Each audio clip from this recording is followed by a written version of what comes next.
Les 12 boîtes étaient alignées au millimètre près sur la grande table de la salle à manger, comme une rangée de petits cercueils habillés pour la fête.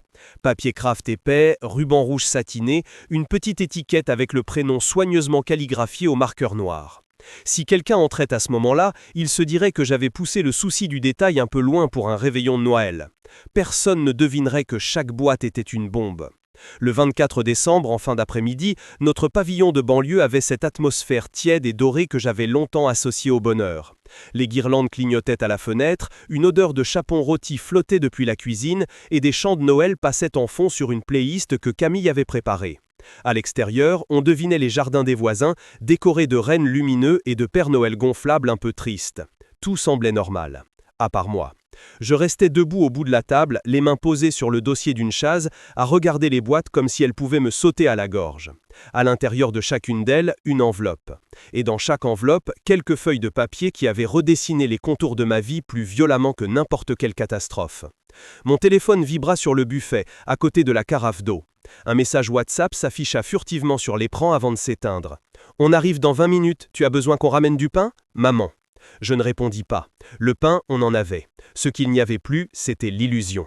Je pris une des boîtes du bout des doigts, celle avec le prénom de Claire écrit dessus. Je la sentis, légère, presque creuse. C'était trompeur. Elle pesait en réalité 14 ans de mariage, 3 enfants et un mensonge qui avait proliféré dans chaque recoin de ma maison. Je la posai au centre, juste devant ma place habituelle, comme une pièce maîtresse sur un échiquier. Une latte du parquet grinça dans le couloir. Je n'eus pas besoin de me retourner pour savoir que c'était Tom. Il ne marchait jamais, il bondissait. 2 secondes plus tard, une petite tête ébouriffée apparut dans l'encadrement de la porte, suivie d'un pyjama Star Wars trop court aux chevilles. « Papa ?» demanda-t-il avec cette voix encore un peu pâteuse de sieste. Le mot entra en moi comme un couteau tiède. Je fermai les yeux une fraction de seconde. « Papa !» Je l'étais, et je ne l'étais pas. Je me retournai avec un sourire que je sentis faux jusque dans mes molaires. « Oui, bonhomme ?» Ses yeux glissèrent immédiatement vers les boîtes. Ils s'illuminèrent. « C'est des cadeaux pour ce soir ? On fait les cadeaux avant le dessert ? C'est vrai ?» Je déglutis. « Oui, des cadeaux pour tout le monde. Même pour mamie ? Même pour tonton Marc ? Même pour eux, oui. » Il entra dans la salle à manger, attrapa ma main sans réfléchir et se serra contre ma hanche comme il le faisait depuis toujours. Je sentis son poids, sa chaleur, sa confiance. Une boule remonta dans ma gorge, violente, brutale. Dans un autre monde, ce serait juste la veille de Noël. Je ne compterais pas savourer. Je ne compterais pas les battements de mon cœur, comme on compte un compte à rebours. « Tu veux que je t'aide ?» demanda-t-il. « Tu m'aides déjà » répondis-je doucement. Il sourit, fier, sans comprendre. Puis repartit en courant vers le salon. J'entendis à nouveau les voix de mes enfants, le générique d'un dessin animé, le bruit des Legos qu'on renverse. Je me retrouvai seul face aux boîtes. 12 convives ce soir. Ma mère, fidèle à son verre de champagne et à ses critiques sur la cuisson, mes beaux-parents, qui se plaignaient toujours du périphérique mais adoraient rappeler combien ils nous avaient aidés au début. La sœur de Claire et son compagnon du moment. Marc, mon frère aîné, celui que tout le monde considérait comme une sorte d'incarnation moderne de la réussite. Et puis, nous 5, Claire, les enfants et moi. Je fis mentalement la liste, boîte associée à chaque nom comme un plan de table macabre. Je n'avais pas toujours été cet homme-là, celui qui dressait une table comme on tend un piège.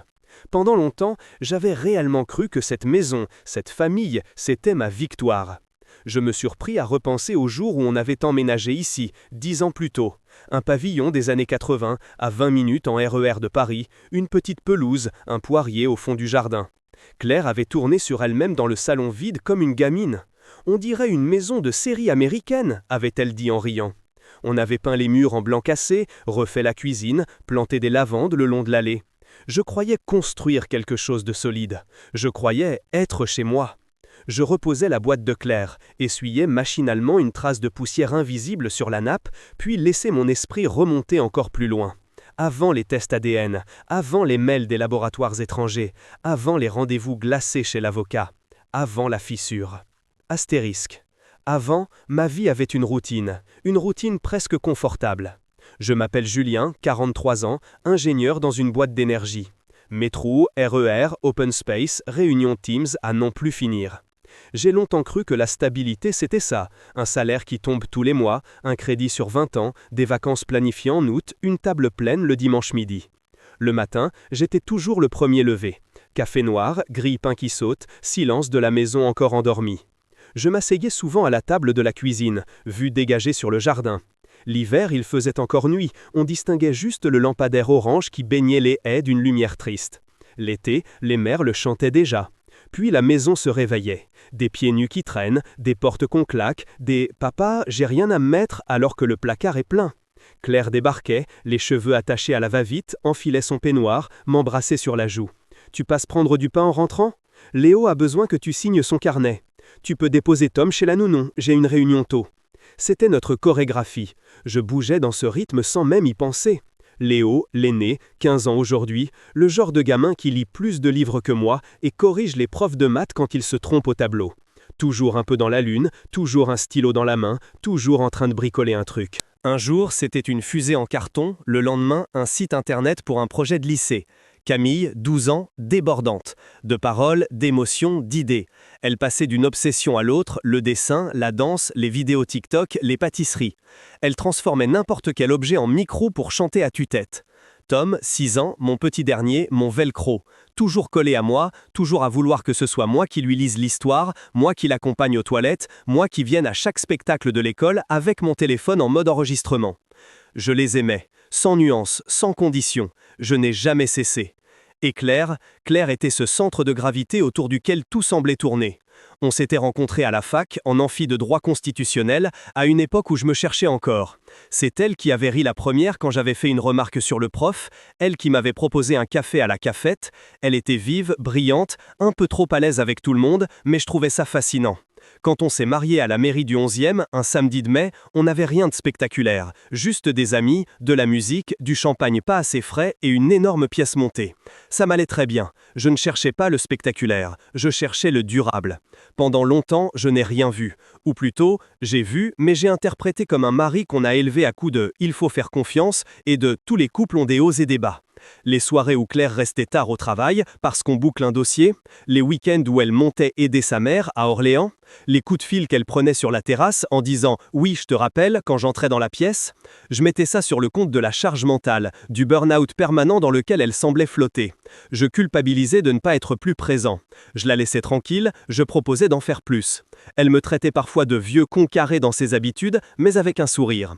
Et puis, il y avait Marc, mon grand frère. 3 ans de plus, mais une décennie de différence dans la manière dont le monde le regardait. Il avait ce truc que je n'ai jamais eu, la facilité. Facilité à parler, à convaincre, à se vendre. Il avait monté une start-up à 30 ans, revendue ensuite à un gros groupe, et vivait désormais entre un loft dans le 7e et un chalet à Chamonix. Photos de rooftops, voyages business class, stories de cocktails avec vue sur la Tour Eiffel, le cliché ambulant de la réussite à la française. Mes parents l'avaient toujours un peu idolâtré. « Regarde ton frère, il n'a pas peur de prendre des risques », disait mon père. Moi, j'étais le sérieux, le fiable, celui qui fait un bon métier stable. J'avais longtemps accepté ce rôle sans trop discuter. Marc adorait jouer les oncles parfaits. Il débarquait chez nous avec des sacs de cadeaux pour les enfants. Des sneakers dernier cri pour Léo, un iPad pour Camille, pour ses dessins, un ballon de foot signé par je ne sais quel joueur pour Tom. Il s'asseyait à notre table, ouvrait une bouteille de bon vin, racontait sa dernière réunion à Londres ou son séminaire à Lisbonne. « Tu sais, Jus, je t'admire, hein ?» me disait-il en tapant sur mon épaule. « Moi, je serais incapable de m'occuper de 3 gamins au quotidien. Toi, t'es un vrai pilier. » Je souriais. Ça me faisait du bien de l'entendre, même si une part de moi y voyait un peu de condescendance. Il y avait des blagues aussi. « On dirait qu'il me préfère à toi, tes gosses », disait-il en riant quand Tom se jetait dans ses bras. « Normal, t'es le tonton cool », répondais-je. Et j'y croyais, ou je voulais y croire. Je revois encore certaines scènes aujourd'hui comme des films dont on aurait modifié la bande-son. À l'époque, je n'entendais que le rire. Maintenant, je n'entends plus que le silence entre 2 répliques. Astérisque. La première fissure n'a pas été spectaculaire. Ce n'était pas un message compromettant, pas un coup de fil nocturne, pas une gaine de lingerie oubliée dans le salon. Non. Ça a commencé par un banal rendez-vous chez le pédiatre. Tom se plaignait de maux de tête depuis quelques semaines. Rien de grave, disait l'école. Mais comme il avait aussi fait une chute dans la cour, la maîtresse nous avait conseillé de consulter. Je l'avais emmené en fin d'après-midi, un mardi pluvieux. Il avait joué avec les figurines en plastique, assis sur la petite table de la salle d'attente, tandis que je remplissais pour la énième fois ce fichu formulaire de antécédents familiaux. Pas de diabète, pas d'hypertension, pas d'épilepsie. Mon stylo cochait machinalement les mêmes cases que d'habitude. La pédiatre, une femme d'une cinquantaine d'années, lunettes rectangulaires et ton rassurant, auscultatum, posa des questions. À la fin, elle nota quelques mots dans son ordinateur, puis consulta son écran. « Juste une chose, dit-elle. Vous êtes sûr de ne pas avoir d'antécédents de migraine sévère dans la famille proche ?» Je fronçai les sourcils. « Non, personne. Pourquoi ?» Elle désigna le carnet de santé. Le type de symptômes qu'il décrit, la fréquence, ça ressemble vraiment à des migraines d'origine familiale. Bon, ça peut venir de la lignée maternelle aussi, bien sûr, mais vous êtes certain de votre côté? Ni vos parents, ni vos frères et sœurs? Je secouai la tête. Non, ma mère a des maux de tête comme tout le monde, mais rien de particulier. Mon père, non, et mon frère non plus. Elle haussa les épaules. Peut-être que c'est juste lui alors, on va surveiller. Ce n'est pas alarmant, mais notez quand même si ça s'aggrave. Sur le moment, j'ai rangé cette remarque dans un coin de mon cerveau. Un détail médical sans importance. Mais la phrase « ça ressemble à quelque chose d'héréditaire » continuait à vibrer en arrière-plan. Quelques jours plus tard, une nouvelle petite pierre vint se poser sur cette sensation vague. On faisait un tri dans les vieilles photos pour un devoir de Léo, un arbre généalogique illustré à rendre en histoire géo. Toute la table basse était recouverte d'albums. Ma mère était venue donner un coup de main et se replongeait dans les années 80 comme dans une piscine tiède. Léo prit une photo de Marc à 10 ans, maillot de foot trop grand, ballon sous le bras, sourire éclatant. Ma mère éclata de rire. « Regarde-moi ça, on dirait Léo, c'est incroyable !» Je levai les yeux. Elle posa la photo à côté de mon fils. Même posture, même regard, même façon de plisser un peu le front quand il sourit sans s'en rendre compte. « On dirait que la nature a fait un copier-coller », reprit ma mère fière. « Pas étonnant que tout le monde dise que Léo a hérité du charme de son oncle. » Je souris. Oui, c'est vrai qu'il lui ressemble. À peine cette phrase sortie de ma bouche, quelque chose se crispa en moi. Pas de jalousie, un inconfort diffus. L'idée mijota dans un coin de ma tête sans encore prendre de forme. Et puis, il y eut ce barbecue de voisins, au début de l'été suivant. On était dans le jardin d'en face, les enfants jouaient au foot, les adultes tenaient des verres en plastique remplis de rosé trop frais. Un de mes collègues, invité avec sa famille, regardait les enfants courir. « C'est dingue comme tes deux garçons ressemblent à ton frère », lâcha-t-il en riant. « T'es sûr que c'est toi le père ?» Blague. Rire général. Je ris avec eux. « Salaud », répondis-je en lui donnant un coup d'épaule. « Tu vas voir si je ne te fais pas payer ta tournée lundi. » Mais plus tard, en rangeant les assiettes en carton, la phrase revint. Ce n'était pas la première fois qu'on disait ça. Ils ont la même mâchoire que Marc, le même sourire, la même façon de se tenir. Je commençais à regarder les trois enfants avec un autre regard. Pas un regard suspicieux, un regard d'enquêteur. Je cherchais des fragments de moi, là où je n'avais jamais eu besoin de les chercher avant. Léo, rien de mon nez, rien de ma bouche. Ses yeux étaient ceux de Claire, certes, mais le reste... Camille, son expression quand elle se concentrait, je la revoyais chez Marc quand il négociait quelque chose. Tom, ce tic de passer la main dans ses cheveux quand il réfléchit, Marc faisait exactement pareil. Ce n'étaient que des impressions, des coïncidences, des illusions, me disais-je. Et puis, un soir, j'ai ouvert l'ordinateur familial pour payer des factures, comme d'habitude. Claire venait de l'utiliser pour répondre à des mails. Sa session était encore ouverte. Une petite bulle de notification clignotait sur l'onglet Gmail. Je n'ai jamais été du genre à fouiller. Je connaissais son code de téléphone, elle connaissait le mien, mais on n'avait jamais ressenti le besoin de se surveiller. Ce soir-là, je n'avais même pas l'intention de regarder. Mon regard a simplement accroché une ligne, comme par accident. Objet, contente qu'on ait pu se parler. Expéditeur, Marc. Mon doigt s'est figé sur la souris. Avant que ma partie raisonnable ne me rappelle à l'ordre, j'avais déjà cliqué. Le mail était court. J'aurais aimé qu'on ait plus de temps ce midi. La prochaine fois, on se trouve un moment sans être pressé. Ça m'a fait du bien de parler avec toi. Monsieur. Rien d'explosif, rien d'évidemment romantique, juste suffisamment vague pour déclencher une alarme. Je restais là, à relire ces lignes, longtemps. Claire ne m'avait pas parlé d'un déjeuner avec Marc. Elle me racontait souvent sa journée, se plaignait de son chef, d'un collègue qui lui avait encore refilé un dossier à la dernière minute. Mais là, rien. Je refermais le mail, refermais l'ordinateur, rangeais les factures. Pourtant, quelque chose avait changé. Une porte s'était entr'ouverte dans ma tête, laissant passer un courant d'air glacé. Le soir même, dans le lit, dans le noir, j'avais posé la question d'un ton que je voulais léger. « Tu as vu Marc récemment ?» Elle avait répondu du tac au tac, sans hésiter. « Non, pourquoi ?» Mensonge. Pur, simple, fluide. Je l'avais senti, cette cassure minuscule. Ce moment où quelqu'un qui partage votre oreiller choisit de mentir pour préserver un autre lien que celui qui vous unit. Je crois que c'est à cet instant-là, plus encore que plus tard, que quelque chose en moi a commencé à mourir. Je n'ai pas dormi cette nuit-là. J'ai regardé le plafond, le cœur battant trop vite, la tête pleine de phrases qui s'entrechoquaient. Infidélité ? Non, sois sérieux Julien, tu vas trop loin, c'est ton frère, merde. Elle ne ferait jamais ça. Le mail veut rien dire, il parle de la famille, de tes parents, de boulot peut-être. Et puis, très loin, une autre petite voix, plus calme, presque neutre, tu pourrais vérifier. C'est là que l'idée du test ADN a germé. Pas comme un plan, comme une curiosité morbide, une façon de se prouver à soi-même qu'on devient parano. Quelques semaines plus tard, une autre occasion se présenta, comme si le destin s'amusait à aligner les panneaux devant moi. Léo avait ramené du lycée un kit un peu ludique pour un projet sur les génétiques, comparer les groupes sanguins en classe, remplir des arbres de probabilité, ce genre de trucs. Il voulait absolument qu'on participe. Ça m'a fait sourire, ce décalage entre ce petit jeu scolaire et le gouffre qui s'ouvrait sous mes pieds. Le soir, après qu'il se soit couché, je me suis retrouvé seul à googler « Test ADN Paternité France ». Les premiers résultats parlaient d'illégalité, de cadres stricts, de juges. Et puis en dessous, des pubs discrètes, des laboratoires en Espagne, en Suisse, en Belgique, qui proposaient des kits anonymes pour « courrier privé », à peine un euphémisme.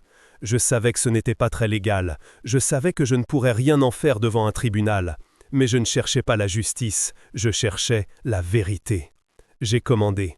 3 clics, nom, adresse, carte bancaire. J'ai refermé l'onglet aussi vite qu'un adolescent qui vient de tomber sur un site porno. Le kit est arrivé 1 semaine plus tard, dans une enveloppe blanche banale, sans logo. J'ai failli le jeter. Je l'ai posé sur le frigo. Il y est resté 3 jours. Chaque fois que je passais devant, mon regard se posait dessus. Chaque fois je me disais « C'est idiot Julien, fais confiance, range ça ». Et chaque fois, je le laissais là. Une nuit, après que Claire s'est endormie en tournant le dos, j'ai descendu l'escalier, pris l'enveloppe, l'ai ouverte sur la table de la cuisine. À l'intérieur, 3 écouvillons, 3 petites enveloppes, des codes barres, des instructions neutres. C'était d'une simplicité presque obscène. Je me suis fait à moi-même en premier. Grattage de joues, salive dans le tube, code à coller, nom à écrire. Mes mains tremblaient légèrement. Je me sentais sale, comme si je violais quelque chose de sacré. Pour les enfants, j'ai trouvé un prétexte, un petit théâtre ridicule pour masquer ma propre lâcheté. Le samedi matin, je les ai rassemblés dans le salon. « Hé, les aventuriers, ça vous dit de faire une expérience scientifique ?» Tom a levé les bras. « Oui, on va faire exploser un truc !» « Non, mieux, ai-je menti. C'est un test pour voir de quel pays viennent nos ancêtres. On aura une carte avec des couleurs et tout. » Léo a roulé des yeux. « C'est les trucs qu'ils font à la télé avec des célébrités. » Oui, exactement. Mentir devenait trop facile. Ils ont joué le jeu, amusé. Camille a trouvé ça trop stylé. Tom s'est plaint que le coton-tige gratte bizarre. J'ai rangé les échantillons dans les sachets, noté les prénoms, collé les codes, tout en me disant que j'étais en train de franchir une frontière invisible.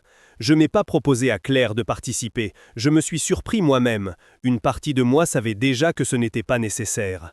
Le lendemain, j'ai déposé l'enveloppe à la poste. Juste comme ça, entre 2 courses.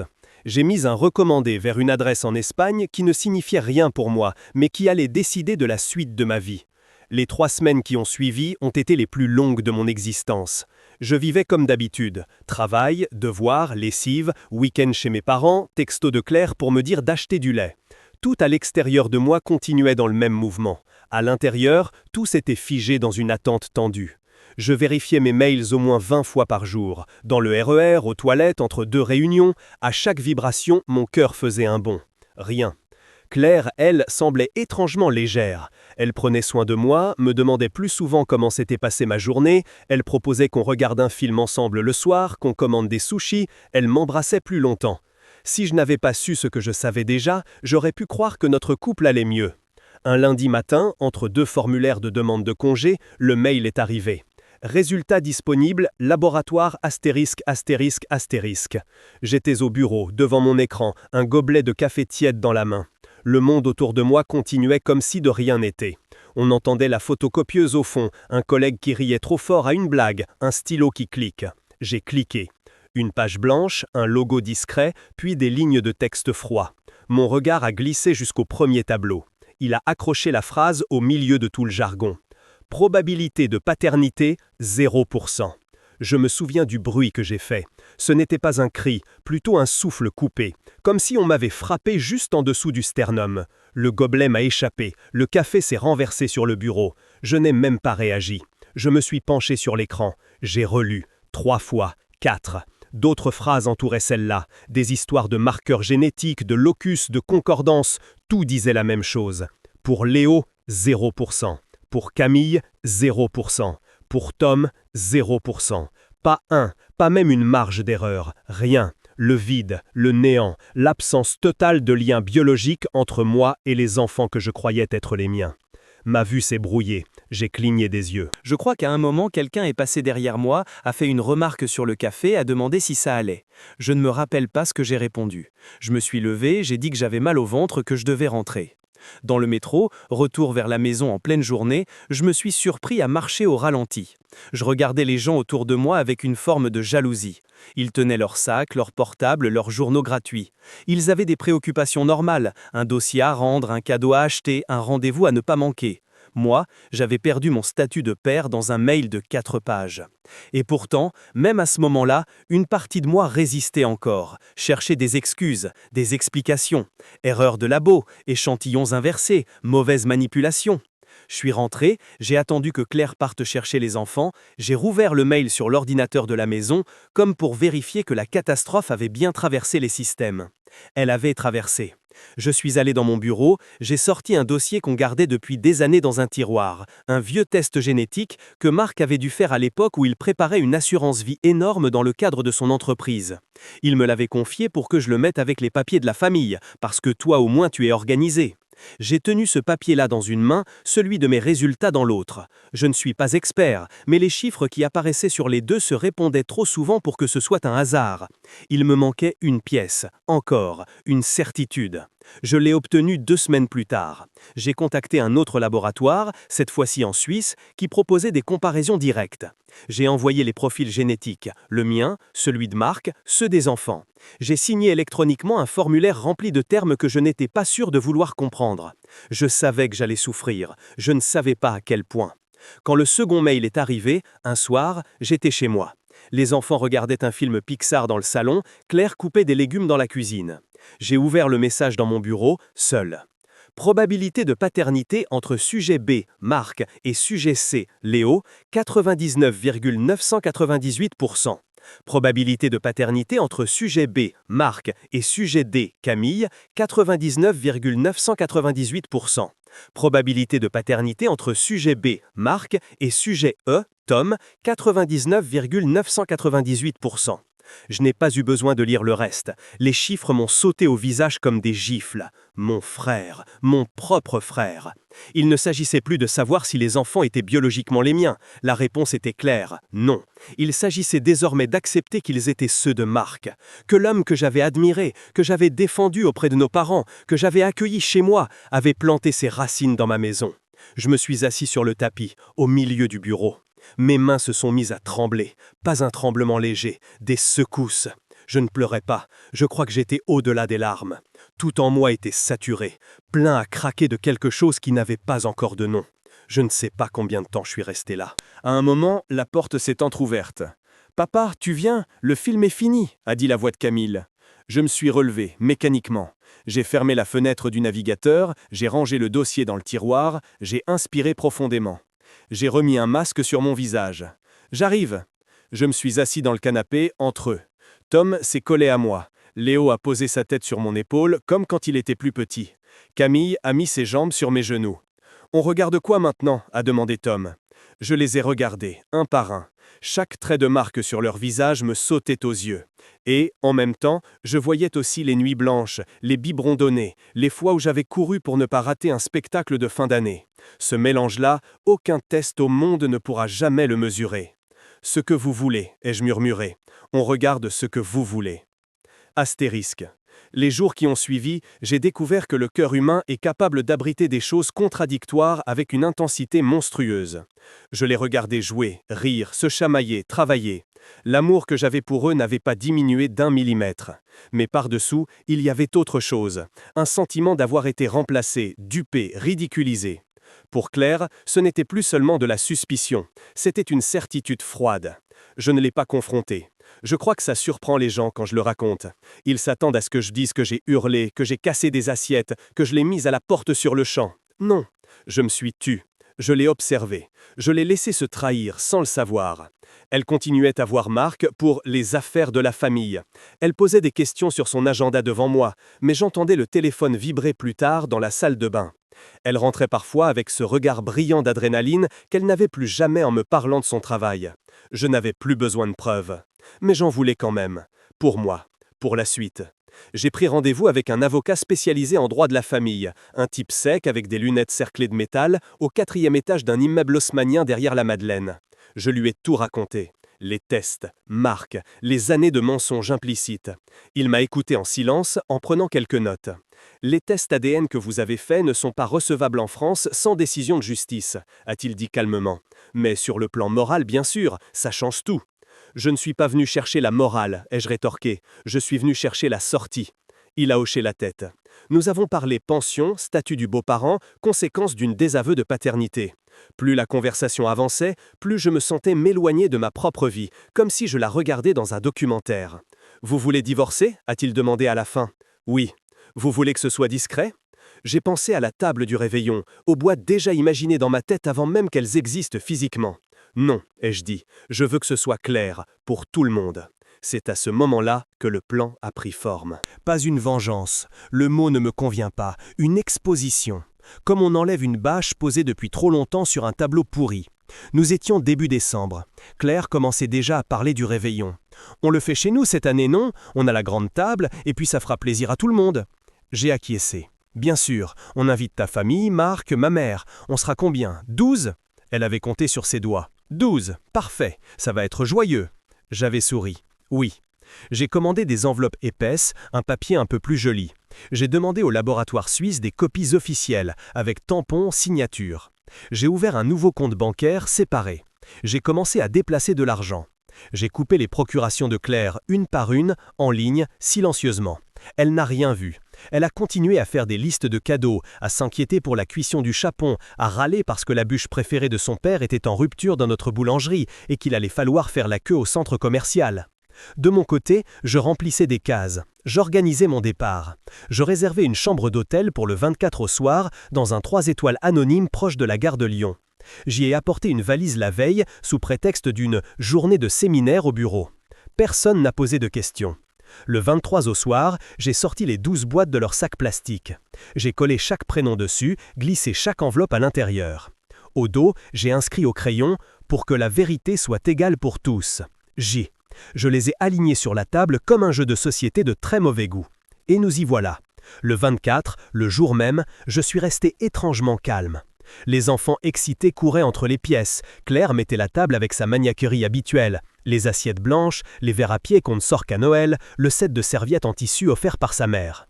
Elle a placé des bougies dorées au centre, posé un petit Père Noël en céramique que Tom adorait. « Tu peux sortir les bonnes coupes à champagne » m'a-t-elle demandé sans lever les yeux. « Bien sûr. » Je les regardais bouger dans la maison comme si de rien n'était.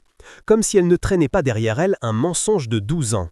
Il y a eu un moment où j'ai failli flancher, où j'ai failli lâcher « Explique-moi, maintenant, tout de suite, avant que les autres arrivent. » Mais non. Je voulais qu'ils entendent tous les deux la vérité en même temps que les autres. Je voulais que les rôles soient inversés, que ce soit à elle de subir le regard des autres, pour une fois. Vers 17h, ma mère a sonné. Je l'ai accueillie avec une bise, son manteau qui sentait son parfum habituel, un mélange de poudre et de fleurs un peu démodées. « Tu as maigri » a-t-elle dit en guise de bonjour, « tu travailles trop. » Je gère. Claire a encore mis la maison dans un état impeccable, a-t-elle ajouté en entrant dans la salle à manger. On dirait un catalogue. Et c'est quoi toutes ces petites boîtes? Des cadeaux, ai-je répondu, pour tout à l'heure. Elle a souri, attendrie. Tu en fais toujours trop. Les beaux-parents sont arrivés ensuite, les bras chargés de plats. Huîtres, foie gras, un plateau de fromage démesuré. La sœur de Claire est entrée en parlant déjà trop fort, comme d'habitude, avec son nouveau copain qui serrait la main de tout le monde un peu trop vigoureusement. Marc a été le dernier. Il est apparu dans l'encadrement de la porte avec son éternel manteau de bonne coupe, une bouteille de champagne hors de prix dans une main et un paquet dans l'autre. « Joyeux Noël !» a-t-il lancé. « Vous êtes magnifiques, tous !» Il m'a pris dans ses bras. J'ai senti son parfum, reconnaissable entre mille. J'ai pensé à ces chiffres noirs sur fond blanc qui disaient 99,998%. Mon estomac s'est contracté. « Ça va ?» a-t-il demandé à voix basse. « T'as une sale tête ?» « Je suis fatigué », ai-je répondu. « Comme tout le monde en décembre. » Il a ri. « Toi et ton boulot, tu devrais venir passer une semaine à Chamonix avec nous, ça te ferait du bien. On verra. » Tout le monde s'est retrouvé autour de l'apéritif. On parlait de la grève des transports, de la hausse du prix de l'électricité, des élections à venir. Les enfants, eux, n'en avaient rien à faire. Ils tournaient autour des boîtes comme des abeilles attirées par du sucre. « On ouvre quand ?» demandait Tom toutes les 5 minutes. « Maintenant ?»« Après le dessert », répondait Claire. « C'est la tradition. » La tradition. Si seulement elle savait. Je regardais l'ensemble, le tableau qu'on donnait à voir. Une famille française, moyenne supérieure, pavillon, bonne humeur, dispute de surface. Personne n'aurait pu deviner que tout ça était en train de pourrir de l'intérieur. Je sentais le moment approcher, commençant un orage avant qu'il éclate. L'air semblait plus dense, le temps ralentissait. Quand enfin le café a été servi, que la bûche avait laissé des miettes de génoise et de crème au beurre sur les assiettes, je me suis levé. Les conversations se sont éteintes par réflexe. On m'a regardé comme si j'allais faire un discours un peu gnangnan sur l'importance de la famille. En un sens, c'est ce que j'allais faire. Je me suis raclé la gorge, j'ai posé les mains sur le dossier de ma chaise, et j'ai dit, d'une voix étonnamment posée, « Avant qu'on passe à autre chose, j'ai une petite surprise pour vous. » Tous les regards ont glissé vers les boîtes. Je me suis dit qu'en cette fin d'année, le plus beau cadeau qu'on puisse se faire, c'était la vérité. Claire a légèrement froncé les sourcils. « Julien, qu'est-ce que tu fabriques encore ?» Je lui ai souri, un sourire qu'elle n'avait jamais vu sur mon visage. « Vous allez voir. » Un silence un peu amusé a flotté au-dessus de la table. Ma mère a souri, attendrie.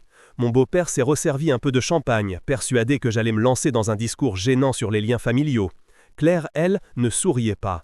Elle me regardait avec ce froncement de sourcils qu'elle réservait d'habitude aux instits qui faisaient des remarques sur les devoirs des enfants. Je fis le tour de la table, en poussant doucement chaque boîte vers son destinataire. Une devant ma mère, une devant mon beau-père, une devant ma belle-mère, une devant la sœur de Claire, une devant son compagnon. 3 petites boîtes devant Léo, Camille et Tom.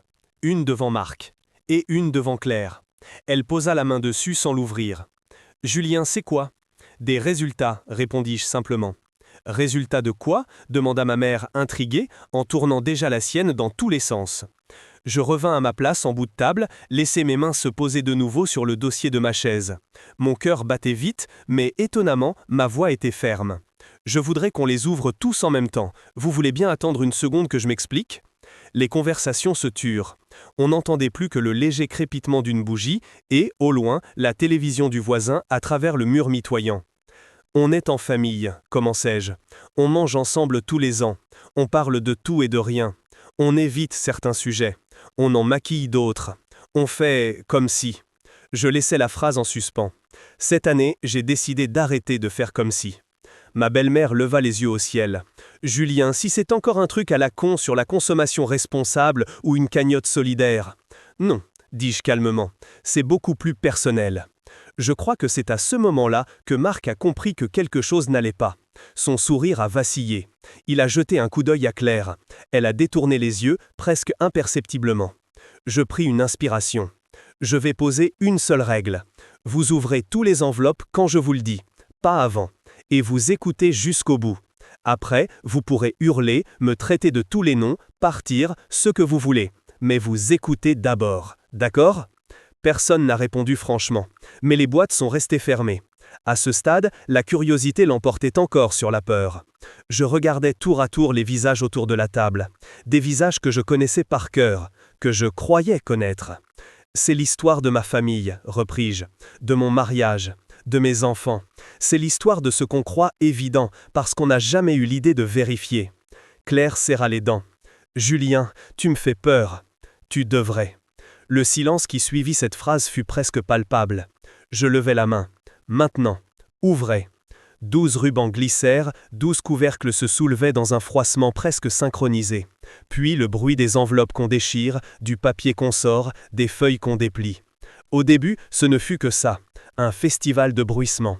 Puis, les yeux commencèrent à descendre sur les lignes, à accrocher des mots, des chiffres, des pourcentages, des mentions de probabilité de paternité, de concordance génétique, de non-filiation.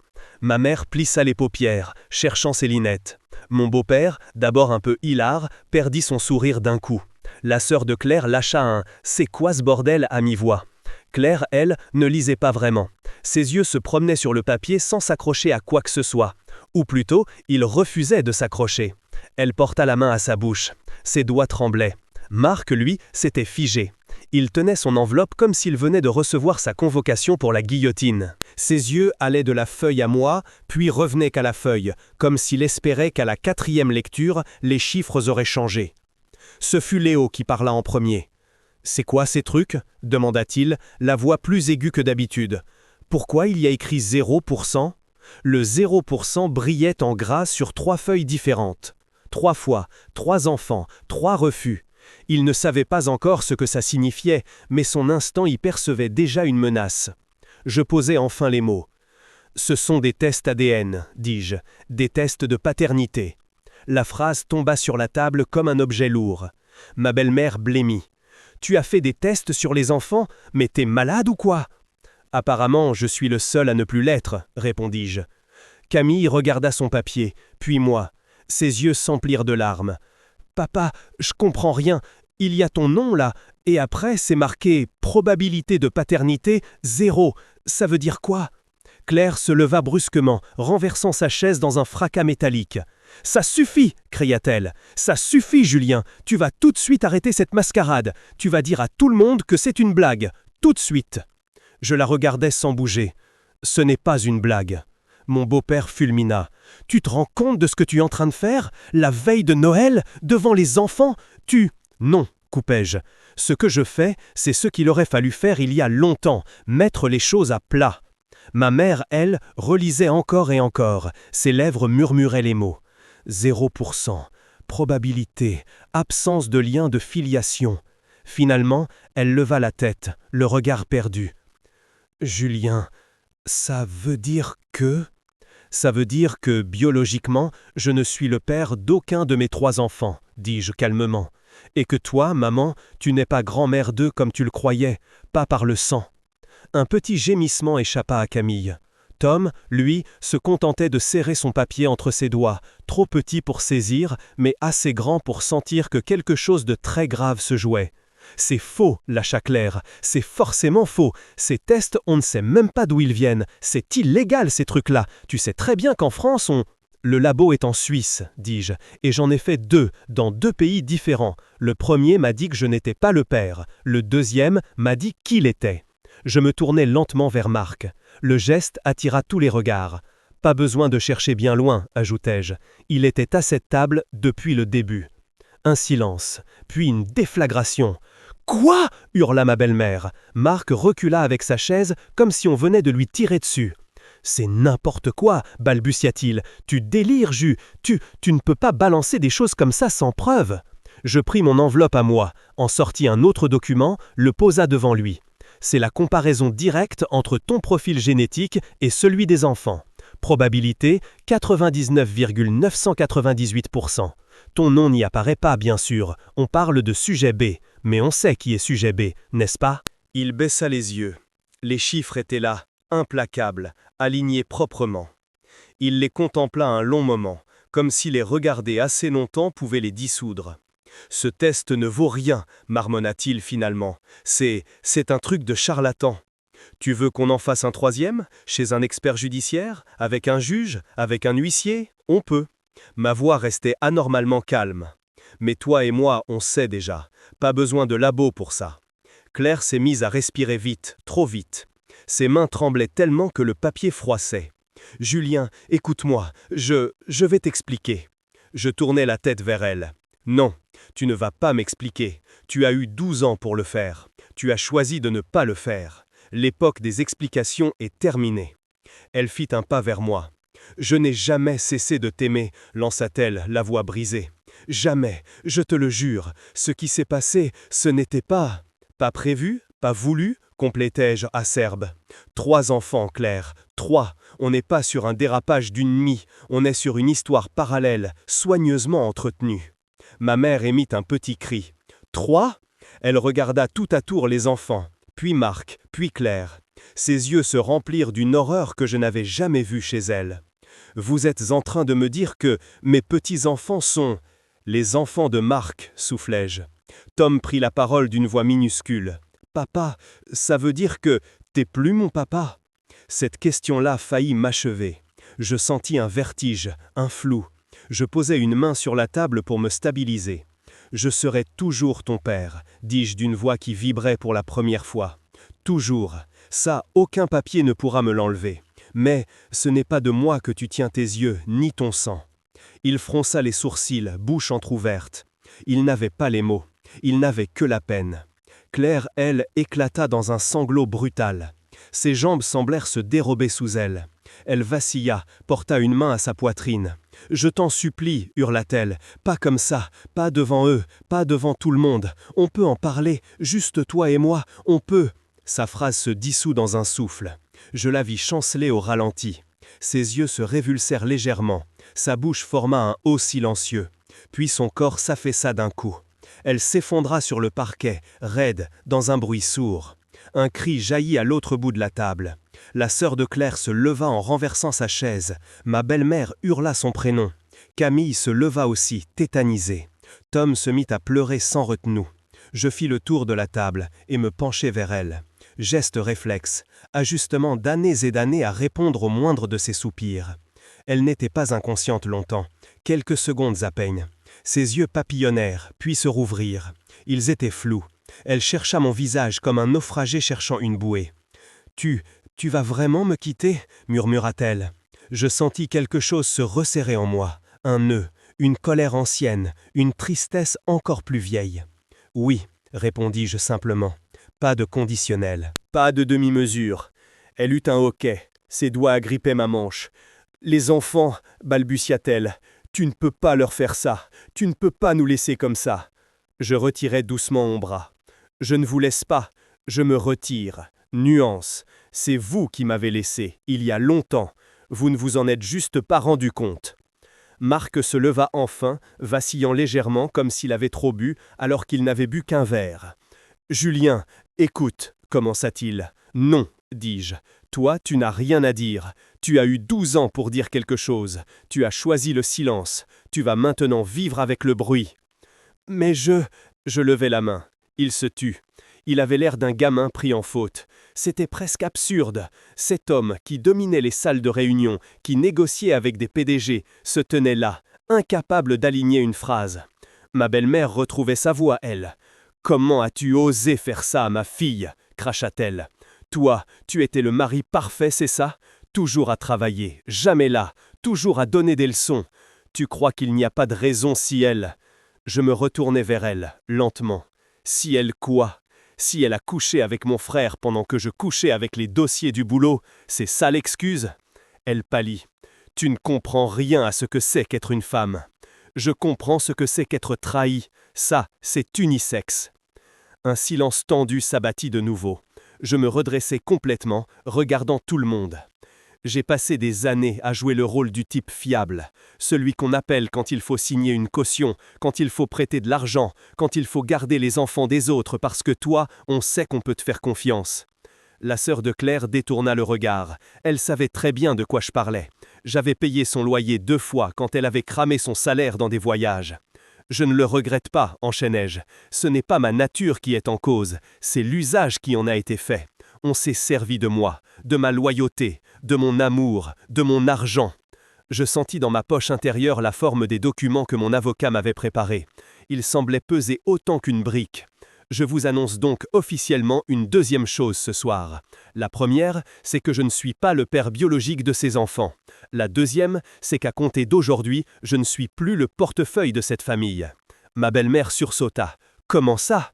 J'ai déjà tout réglé avec la banque. Toutes les procurations sautent. Plus de carte à ton nom Claire, plus d'accès au compte joint, plus de virement pour le loyer d'Élodie, plus de prise en charge des dettes de tes parents, plus de vacances payées pour tout le monde sous prétexte que toi tu peux te le permettre. C'est fini.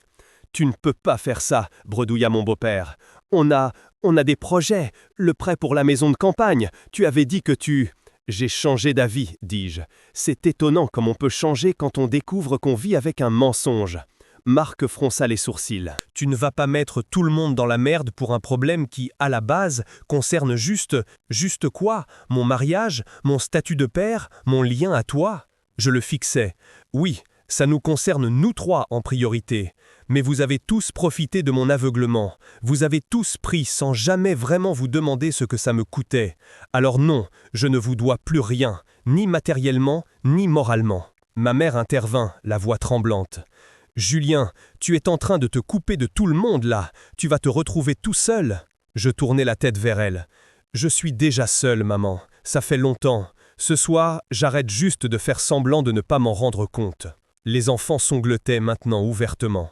Léo, pourtant si pudique, avait les yeux rouges. Camille cachait son visage dans ses mains. Tom avait lâché sa feuille et s'accrochait au bord de la table comme si la pièce tanguait. Je pris une grande inspiration, me forçai à m'adresser à eux directement. « Vous, écoutez-moi bien, dis-je en adoucissant le ton. Je ne vous abandonne pas. Tous les trois, jamais je ne pourrai. Je vais demander le divorce, oui. Je vais quitter cette maison, oui. Mais je ne disparaîtrai pas de vos vies. Je ne serai peut-être pas votre père officiel sur les papiers parce que... » Ma voix se serra, parce que ce serait trop compliqué et trop douloureux. Mais si vous avez besoin de moi, je répondrai.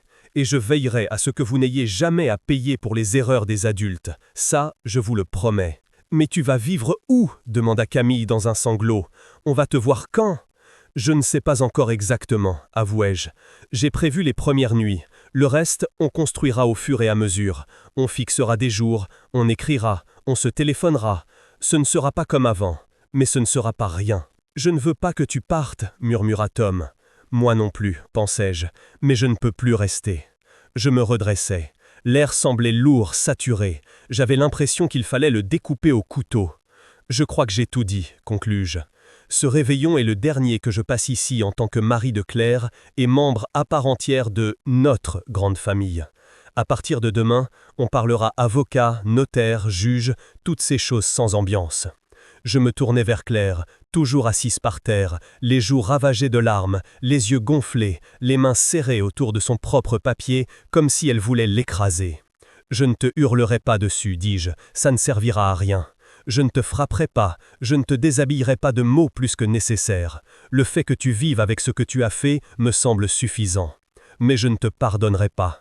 Je ne t'en veux même plus en fait. Je ne ressens plus rien pour toi, Claire, et c'est ça le vrai drame de ce soir. » Elle secoua la tête, dévastée. « Je t'en supplie, on peut aller voir un thérapeute, on peut... » Non, un seul mot, net, définitif. Je m'éloignai de la table, passai dans l'entrée. Mon manteau était déjà accroché là, ma valise déjà posée discrètement, prête. Je l'attrapai. « Où tu vas ?» fit ma mère, stupéfaite, comme si malgré tout ce qu'elle venait d'entendre, elle croyait encore que j'allais dormir ici ce soir. « À l'hôtel, répondis-je, j'ai réservé. »« Tu ne peux pas les laisser comme ça, gémit-elle. » Je me retournai une dernière fois vers la salle à manger. Je vis le chaos que j'avais déclenché, des papiers froissés, des visages en larmes, un chapon entamé qui refroidissait dans son plat, des bouteilles entamées qui ne feraient plus trinquer personne. « Je ne les laisse pas, dis-je, je vous laisse tous avec la vérité, c'est différent. » Alors je suis sorti. L'air froid de décembre m'a frappé au visage, net, tranchant. Le ciel de banlieue était d'un noir légèrement violet, strié de quelques feux d'artifice lointains qu'on tirait déjà, en avance quelque part. J'entendais les voitures qui passaient au loin sur la nationale. Une odeur de fumée montait, peut-être d'un barbecue improvisé chez un voisin qui fêtait Noël autrement.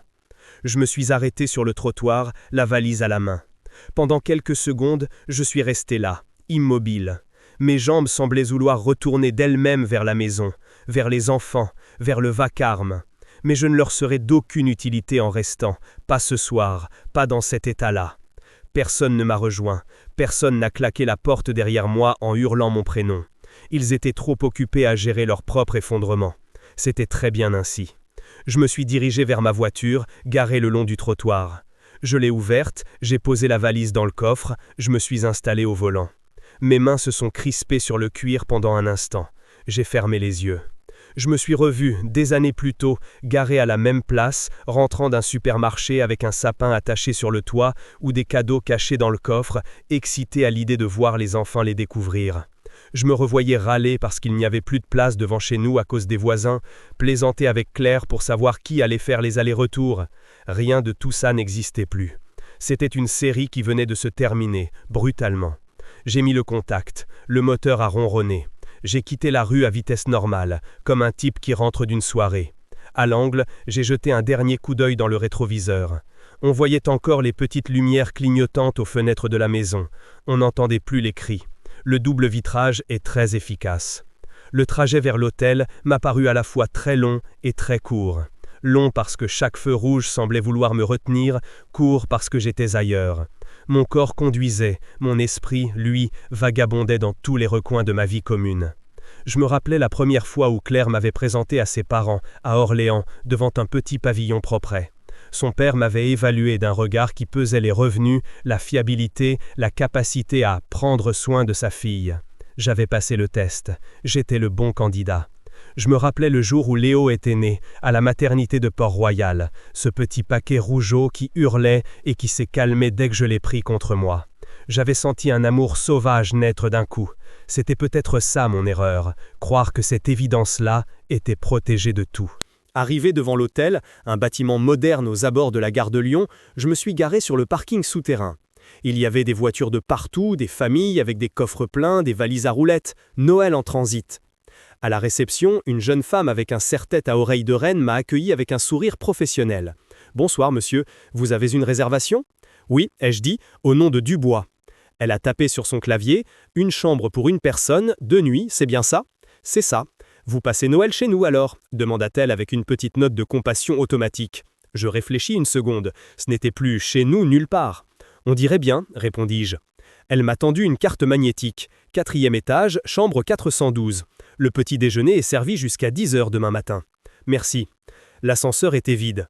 Je me suis regardé dans le miroir qui tapissait le fond. Je n'avais pas la tête de quelqu'un qui venait de faire exploser sa famille. J'avais juste l'air fatigué. Un type normal, costume sans cravate, manteau gris, cernes prononcées. Dans la chambre, tout était propre, impersonnel. Une moquette beige, des murs blancs, un lit double parfaitement fait, une télévision accrochée face au lit. Un petit bureau. La ville bruissait derrière la fenêtre, un murmure constant de voitures, de klaxons, de sirènes lointaines. J'ai posé ma valise, enlevé mon manteau, m'assis au bord du lit. Mes mains se sont mises à trembler d'un coup. Ce n'était plus la colère, ce n'était plus le choc, c'était la retombée. Le vide qui s'installe quand on a brûlé toutes ses réserves d'adrénaline. Je me suis penché, les coudes sur les genoux, la tête entre les mains. Je ne sais pas combien de temps je suis resté dans cette position. Le bruit de la ville continuait de filer au loin. Quelqu'un a ri dans le couloir. Une porte s'est fermée. Mon téléphone vibra encore une fois dans ma poche. Cette fois, je le sortis.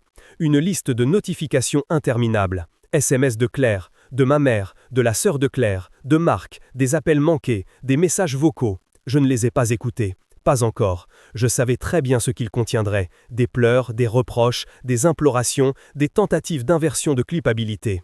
À la place, j'ai ouvert un seul fil de discussion, celui avec mon avocat. C'est fait, ai-je écrit, on peut lancer la procédure. Il m'a répondu quelques minutes plus tard, un soir de réveillon. C'est dire à quel point mon cas l'avait marqué. Très bien, on se voit le 27 comme prévu. Essayez de dormir un peu d'ici là. Essayez. Je me suis levé et allumé la télévision, plus par réflexe que par envie. Une émission de variété passait, des chanteurs déguisés en Père Noël, des faux rires d'animateurs, des familles dans le public qui applaudissaient. Ça m'a semblé appartenir à un autre univers. J'ai coupé le son, laissé juste les images défiler en silence. Peu à peu, la réalité est revenue en couches successives. Les enfants. J'avais déclenché un tremblement de terre dans leur vie. Ils allaient devoir intégrer qu'ils étaient les enfants de 2 hommes à la fois, celui qui les avait engendrés et celui qui les avait élevés. Et que ces 2 hommes étaient frères. Le genre de situation qu'on lit dans des témoignages, dans les magazines, pas qu'on vit soi-même. Je me suis demandé ce que Léo faisait à cet instant, s'il s'était enfermé dans sa chambre en claquant la porte, si Camille lui posait des questions auxquelles il n'avait pas de réponse, si Tom s'était endormi de fatigue, le visage humide de larmes. Je me suis demandé ce que Claire racontait, si elle essayait déjà de réécrire l'histoire en disant que ce n'était pas si simple, que j'exagérais, que ce n'était pas ce qu'on croit. Si Marc, lui, assumait ou se tairait. Au fond, ça ne changeait rien à ce que j'avais décidé. Mais je savais que l'après ne serait pas simple, qu'il y aurait des rendez-vous chez des psys sûrement, des séances de médiation, des rendez-vous devant un juge aux affaires familiales, dans un tribunal de Créteil ou de Paris. Je savais aussi que le plus difficile ne serait pas administratif, ce serait émotionnel, pour eux, pour moi. Je ne voulais pas être ce père qui disparaît d'un coup, qui refait sa vie à des centaines de kilomètres et envoie un chèque une fois de temps en temps. Je ne voulais pas punir les enfants pour ce que 2 adultes avaient fait. Mais je ne pouvais plus, non plus, m'enchaîner à un système où j'étais à la fois indispensable et nié. Il faudrait inventer un entre-deux, une place qui n'a pas de nom dans les cases des formulaires administratifs. Je me suis allongé sur le lit, sans enlever mes chaussures, les bras en croix. Le plafond blanc n'avait rien à me dire. Je sentais chaque muscle de mon corps protester, enfin, autorisé à s'effondrer. À un moment, le téléphone a vibré encore. Un message de Léo cette fois. « Je comprends rien, mais je t'en veux pas. » 6 mots, c'est peu, c'est énorme. Je ne lui ai pas répondu tout de suite. Je me suis contenté de le relire plusieurs fois, de laisser la chaleur douloureuse qu'il provoquait se répandre en moi.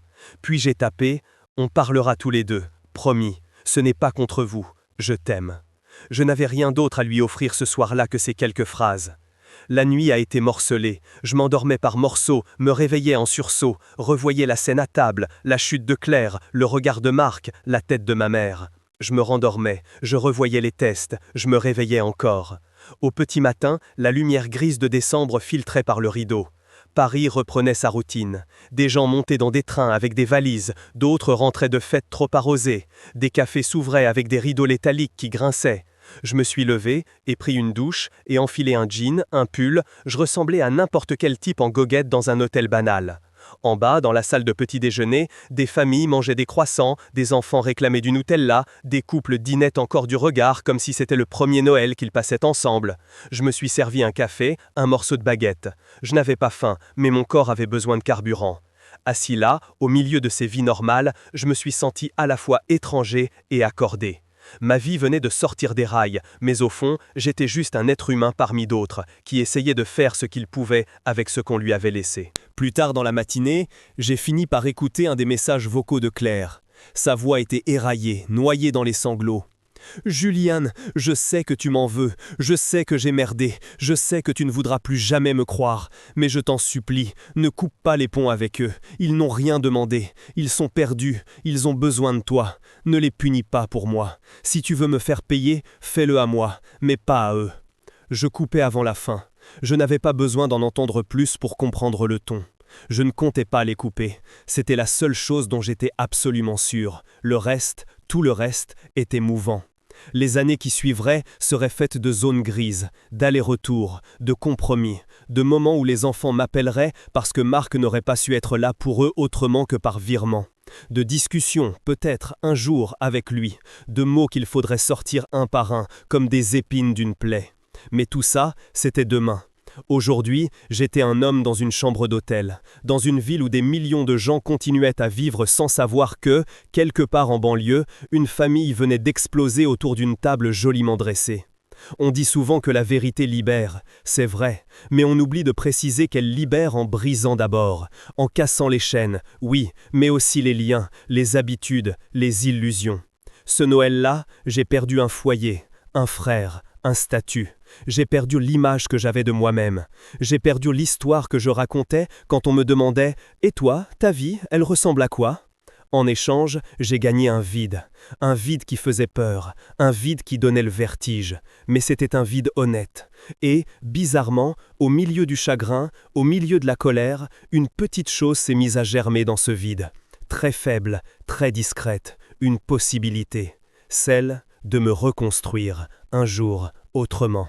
Sans mensonge, sans façade, sans rôle imposé. Celle d'être peut-être un père différemment, un homme différemment. Ce soir-là, à la table du réveillon, en distribuant des enveloppes comme des sentences, je croyais clôturer une histoire. En réalité, j'en ouvrais une autre. Une histoire plus mince, plus fragile, moins brillante. Mais pour la première fois depuis très longtemps, c'était la mienne.